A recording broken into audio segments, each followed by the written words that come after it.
Ads లేకుండా latest episodes చూడండి.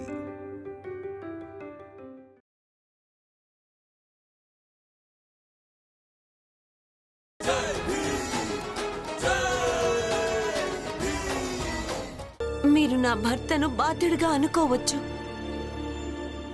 కానీ నేరస్తుడిగా కాదు.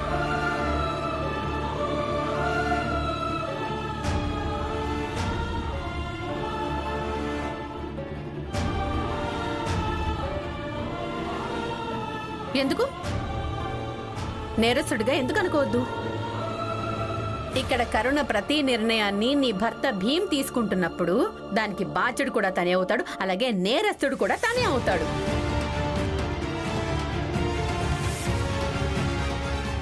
ఇక నువ్వు వెళ్ళు, నీ భర్తను ఆపుకో, తన దగ్గరికి వెళ్ళు. ఈవిడ కూడా ఎలాంటి వ్యక్తి సలహా తీసుకుంటుందంటే స్వయంగా తనే చెప్తున్నాడు, నా సలహా పనిచేస్తే సరే, లేదంటే ఏం జరుగుతుందో నాకు తెలీదు అని. ఇతనింతే, ఇలాంటి దద్దమ్మ. నువ్వు తన మాట వింటావా?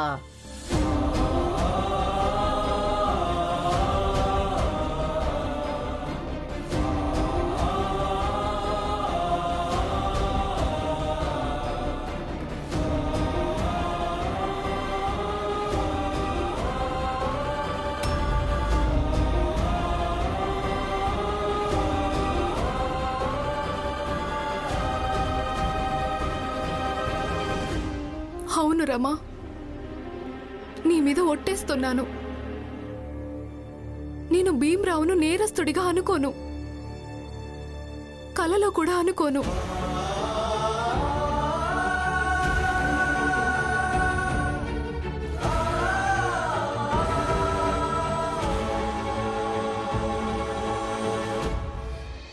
కానీ నాకు భీమ్ సలహా కావాలి.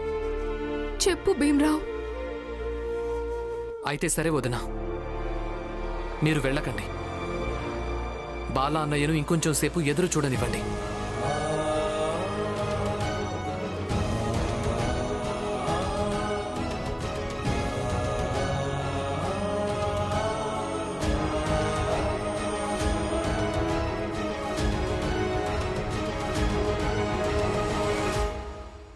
బాగుంది, భీమ్రావు మళ్ళీ కొత్త ఆట ఆడుతున్నాడు.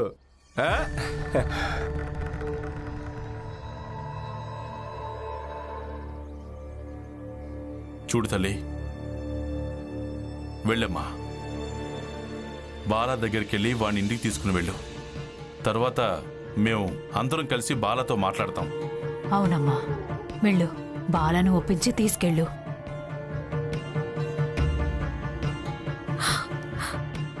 లేదు పిన్ని, భీమ్రావు వద్దని చెప్పాడు. ఇక నేను ఎక్కడికి వెళ్ళను.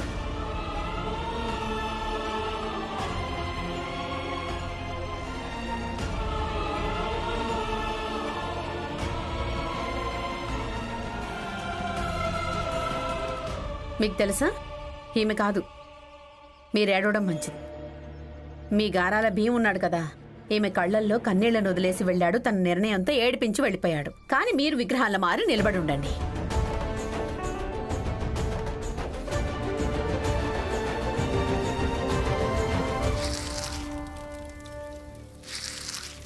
ఈ బెదిరింపు ఎప్పుడూ పనిచేస్తుంది, ఈసారి కూడా చేస్తుంది.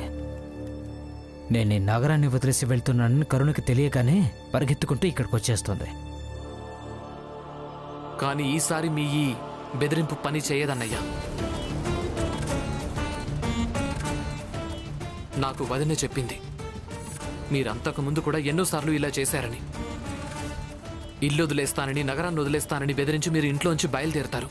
మీతో పాటు సామాన్లు కూడా తీసుకొస్తారు, కానీ స్టేషన్కి వెళ్ళడానికి బదులు ఇక్కడికి వచ్చి కూర్చుంటారని.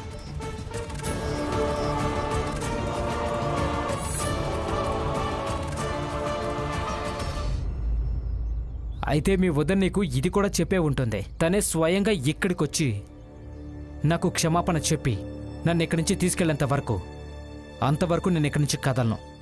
చెప్పింది, కానీ ఈసారి తను క్షమాపణ చెప్పడానికి ఇక్కడికి రాదు. సరే, అయితే ఈసారి నేను నిజంగానే వెళ్ళిపోతాను.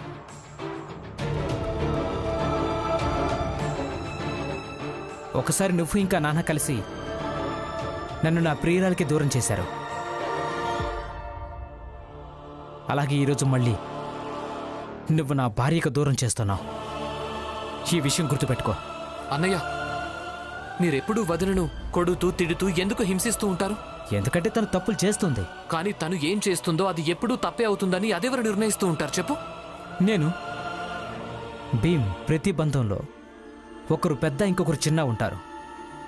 ఇక పెద్దవాళ్ళదే ఎప్పుడూ ఒప్పు అవుతుంది, ఇక భర్తది ఎప్పుడూ ఒప్పే అవుతుంది. వదిలే, నాకు ఈ విషయంలో నీతో ఏం వాదించాలని లేదు. ప్రస్తుతం నేను వెళ్తున్నాను. నువ్వు వెళ్ళి మీ వదినకి ఏం చెప్తావో అది చెప్పు.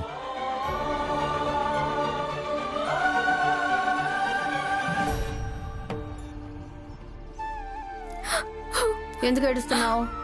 నీ భర్తను తీసుకురావడానికి వెళ్ళలేదు కదా, వెళ్ళాలనుకోవడం లేదు కూడా, మరి ఎందుకు ఇలా ఏడుస్తున్నావు?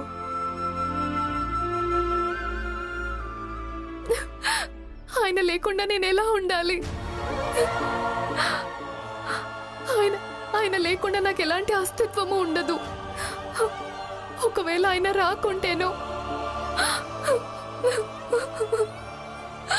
ఏంటంటే కరుణ, నువ్వు బాగానే అర్థం చేసుకుంటున్నావు, కానీ భీమ్ నిర్ణయాన్ని పాటిస్తున్నావు. ఎందుకంటే తను యోధుడు కదా. నీ భర్తని తక్కువ అంచనా వేయకు. తను చిన్నప్పటి నుంచే మొండివాడు, అర్థమైందా? చాలా మొండివాడు. బాలాన్నయ్య ఆగండి. బాలాన్నయ్య ఆగండి. అన్నయ్య ఆగండి. బాలాన్నయ్య, ఏమైంది భీమ్?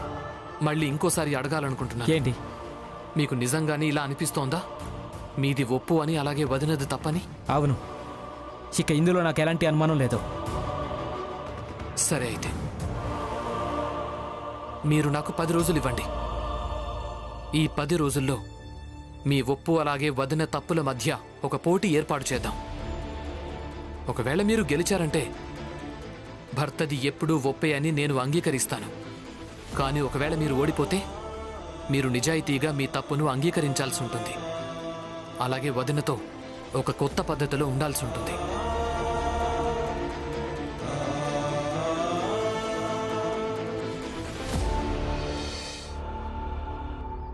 నేను నీ మాట ఎందుకు వినాలి? నాకు ఒక్క కారణం చెప్పు, నేను ఇక్కడే ఆగిపోవడానికి. చెప్పు భీమ్. బాలబావా, అక్క అక్కడ స్పృహ తప్పి పడిపోయింది. వదిన పడిపోయిందా? ఎలా? అన్నయ్య!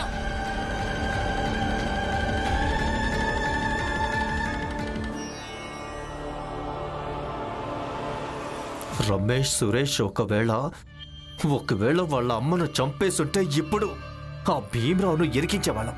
కానీ ఏది ఇది కూడా జరగలేదు. కూర్చోండి. ప్రచండదేవ్ గారు, అర్థం కావడం లేదు, అసలు అర్థం కావడం లేదు మన ప్రతి ఎత్తు ఎలా విఫలం అవుతుందో.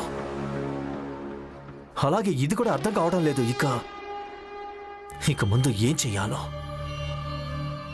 నరోత్తం, ఏదో ఒకటి చెయ్యక మాత్రం తప్పదు. లేదంటే ఆ భీమరావుకి ధైర్యం బాగా పెరిగిపోతూ ఉంటుంది. అయ్యగారు, నేను అమ్మగారు భోజనానికి రమ్మంటున్నారు. వెళ్ళి చెప్పు ఆకలిగా లేదని. వెళ్ళు.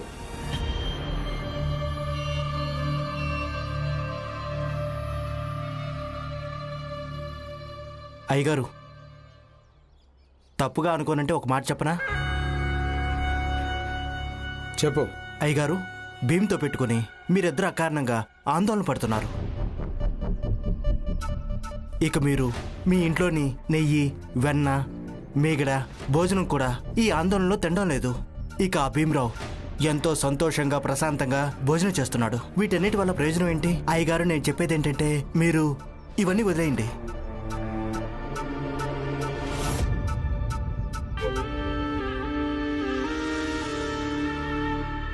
ఏమన్నావు? ఇలారా.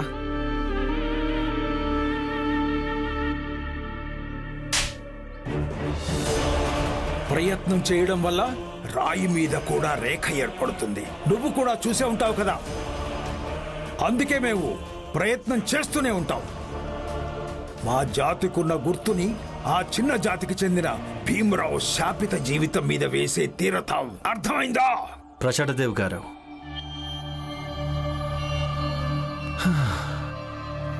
వాడికి నేను వివరంగా చెప్తాను.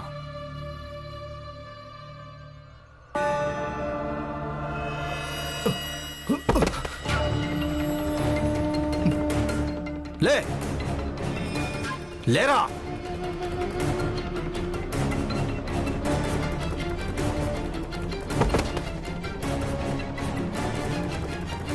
మూర్ఖుడా, లే లే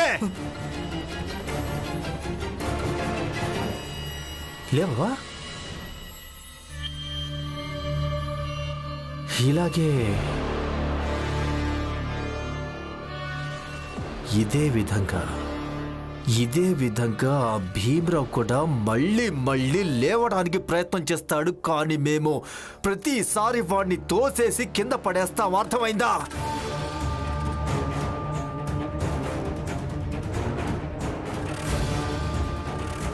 వెళ్ళిక్కడ నుంచే.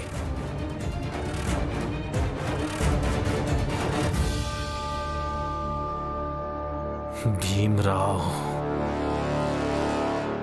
కరుణ కరుణ కరుణ ఎక్కడుంది?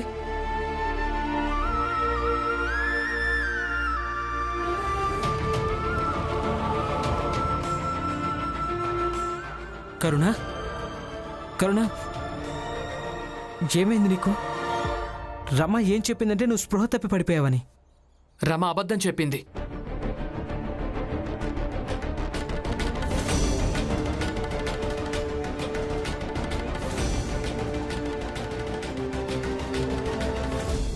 అబద్ధం చెప్పింది ఎందుకంటే మీరు చూడాలనుకున్నాం వదిన స్పృహ తప్పి పడిపోయిందని వినగానే మీరేం చేస్తారు అని. మరి మీరు పరిగెత్తుకుంటూ వచ్చారు. మీ జీవితంలో అక్కకు ప్రాధాన్యత ఉందని ఇది రుజువు చేస్తుంది. ఇక ఏ బంధాలకు ప్రాధాన్యత ఉంటుందో ఆ బంధాలను జాగ్రత్తగా చూసుకోవడం మంచిది. వాటిని నువ్వు గౌరవించడం మంచిది. అలాగే ఎదుటి వాళ్లకు ఆ గౌరవాన్ని అర్థమయ్యేలా కూడా చెయ్యాలి.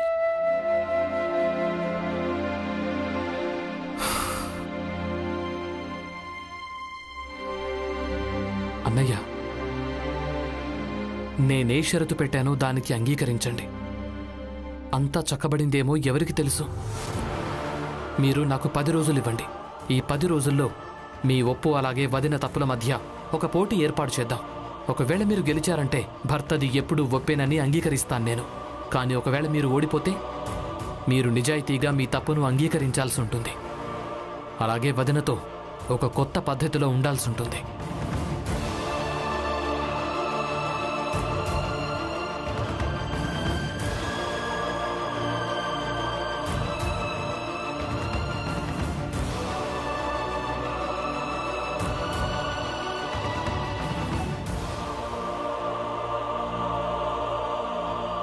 నేను షరతుగా అంగీకరిస్తున్నాను. నేను నీకు 10 రోజులు సమయం ఇస్తున్నాను. కానీ ఆ తర్వాత నువ్వు నాకు అలాగే తనకు మధ్యలో ఎప్పుడు రాకూడదు. నేను నా భార్యని ఏం చేసినా సరే. సరే, వెళ్ళండి బాలబావా.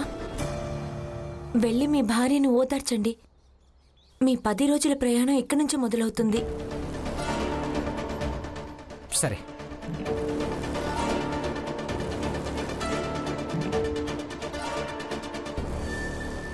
ఇన్నేళ్ల నుంచి ఇలాగే ఉన్న బాలాబావా ఉన్నట్టుండి 10 రోజుల్లో మారిపోతారా? తెలీదు రమా. కానీ ప్రయత్నం చెయ్యక తప్పదు కదా.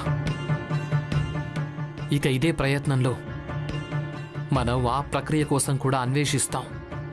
అసలు ఏం చేస్తే పురుషాహంకారగ్రస్తుడైన ఒక భర్తను మనం మార్చగలుగుతాము. ఆ తర్వాత ఏం జరుగుతుందో చూద్దాం. అదే నిజమే.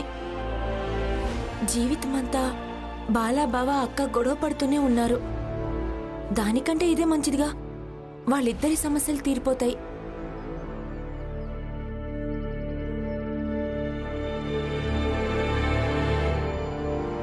చాలు, ఇక ఏడవడం ఆపే. లే. ఒకటి. చూడు, నేను చెప్తున్నాను కదా, ఇక ఏడవడం ఆపేసి లే. 2. అసలు నువ్వు ఎందుకు వినడం లేదు?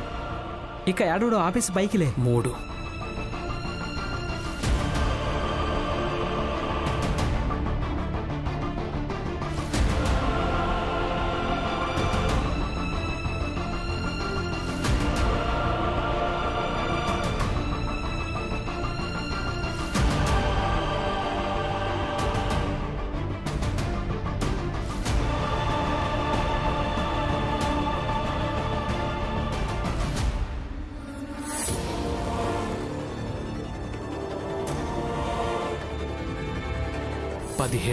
చూడు కరుణ, నేను నీకు చివరిసారిగా చెప్తున్నాను, నువ్వు వింటున్నావా లేక? బాలా, నువ్వు కోడలతో ఎలా మాట్లాడడానికి వీల్లేదు.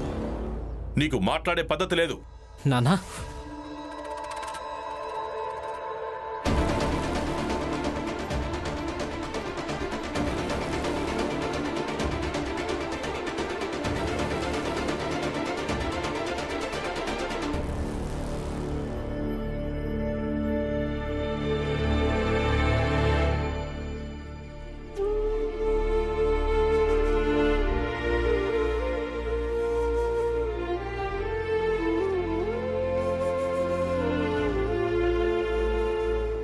పదిహేడు సార్లు అన్నయ్య వదినను ఊరుకోమని చెప్పాడు. ఆ తర్వాత కోపం తెచ్చుకుని మగాణ్ణన్న అహంకారాన్ని చూపించి వదినను ఒంటరిగా వదిలేసి వెళ్ళాడు. రమా ఇప్పుడు ఇదే 17 సార్లనే లెక్కతో బాలా అన్నయ్యకు తన తప్పేంటో అర్థమయ్యేలా చేసే ప్రక్రియ మొదలవుతుంది. నువ్వొక పంచి వదిని తీసుకుని లోపలికెళ్ళిపో. అల్లం వేసి ఒక మంచి ఛాయ్ పెట్టివు. అన్నయ్యకు అల్లం ఛాయ్ అంటే చాలా ఇష్టం. తర్వాత వదినకు చెప్పు, బాలా అన్నయ్యకు ఛాయ్ తాగమని చెప్పమని. ఎంతసేపు చెప్పాలంటే ఆయన ఛాయ్ తాగేంత వరకు. ఛాయా? ఏమంటున్నారు మీరు? అక్కనలా తిట్టేసి బాలాబావ వెళ్ళిపోయారు, మీరేమో ఛాయ్ తాగాలంటున్నారు. రమా, ఛాయ్ వల్ల బోలెడు పనులు సులభంగా జరిగిపోతాయి. నువ్వు నన్ను నమ్ము. ఆయన ఛాయ్తోనే పని జరుగుతున్నప్పుడు ఇంకేదో ఆలోచించడం ఎందుకు? నువ్వు వెళ్ళు, నేనేం చెప్పానో వచ్చేయి. నిజంగా మిమ్మల్ని అర్థం చేసుకోవడం కష్టం.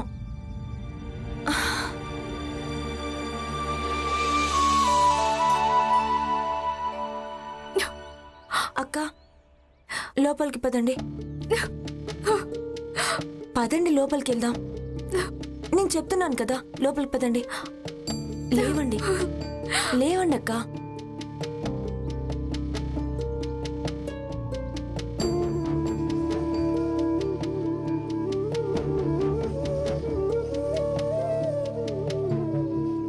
బాబుగారు, బాబుగారు, బాబుగారు! హే, ఏంటి గొంతెందుకు చించుకుంటున్నావు? బాబుగారు, అది మీకు తెలిసింది కదా, సురేష్ ఇంకా రమేష్ ఇద్దరి కేసు ముగిసిపోయిందని. భీమ్ మళ్ళీ గెలిచాడు, మిగతా వాళ్ళంతా ఓడిపోయారు. వెధవా, నువ్వెప్పుడు మొదనష్టపు వార్తలే తీసుకొస్తావు. భీమ్రావ్ విజయగాథ వినిపించాలనుకుంటే ఇక్కడి నుంచి వెళ్ళిపో. ఇంత క్రితమే మేము ఒకరిని నేల మీద పొర్లించి మరీ కొట్టాం. అయ్యగారు, విజయగాథ కాదు, యుద్ధానికి ఒక కొత్త మైదానం తెరుచుకుంది. దాని గురించి చెప్పడం కోసం వచ్చాను. ఎలాంటి మైదానం అంటే అక్కడ పోరాడొచ్చు, అలాగే గెలవచ్చు కూడా. హితేష్, వివరంగా చెప్పు, ఎలాంటి మైదానం? బాబుగారు, భీమ్రావు అన్నయ్య బాలా, అలాగే బాలా భార్య, ఇక వాళ్ళిద్దరి మధ్య ఎప్పటిలాగే ఉపన్యాసం ఇవ్వడానికి, తల దూర్చడానికి, అలాగే సర్వం నాశనం చేయడానికి వచ్చాడు భీమ్. బాలా మగాడు, మొగుడు. తను తన భార్యను భార్యలాగే ఉంచాలనుకుంటున్నాడు. కానీ భీమ్రావ్ తను ఎలా అయితే తన భార్యకు బానిసో అలాగే బాలాను కూడా మార్చాలనుకుంటున్నాడు. ఇక మీరే చెప్పండి, ఆలోచించండి. అర్థం చేసుకోండి, ఆ మైదానంలో ఎలాంటి యుద్ధం చెయ్యొచ్చో.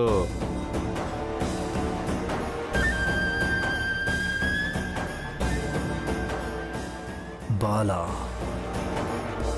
బాలాగాడి భార్య